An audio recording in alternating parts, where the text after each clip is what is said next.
Samantala, unti-unti pong dumadagsa ang mga pasahero sa iba't ibang terminal ng bus upang umuwi po sa kanilang mga lalawigan para po sa undas. Ang buong ulat ihatid naman sa atin ng aming kasamang si Dina Pagibitan, mag-uulat live via phone patch. Kirby, kumpara noong nakaraang taon, mas kaunti ang dating ng mga pasahero ngayong araw sa Cubao Bus Terminal sa mga oras na ito. Sa pag-iikot nga natin kaninang mga alas 11 ng umaga, maluwag ang sitwasyon dito sa terminal. Ayon kay Police Superintendent Wilson de los Santos, ang Station Commander ng Cubao Station 7 na nakatalaga sa pagtitiyak ng kaayusan sa nasabing terminal, ito ay dahil agaran umano ang pagsasakay sa mga pasahero ng mga bus na hindi na raw nagtatagal pa ng mahabang oras para makaalis. Ito ay dahil sapat naman daw ang bilang ng mga bus na nakalaan sa mga pasaherong babiyahe sa iba't ibang probinsya. Sa ngayon, mula 6 a.m. hanggang 11 a.m. nasa 2,500 crowd ang naitala ng pulisya.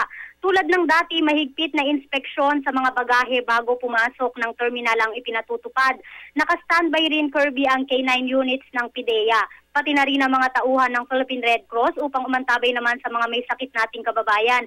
Ayon sa ilang mga babiyahe na nakausap natin, Kirby, mas okay ngayon kasi nga maluwag, hindi raw dati mainit nga dahil nga sa siksikan ng mga tao. Ayon din sa dispatcher na nakausap natin, hindi sila nagtaas ng pamasahe. Ibinaba pa nga raw nila ito dahil hindi na nga napupuno yung mga bus di tulad noong nakaraang taon.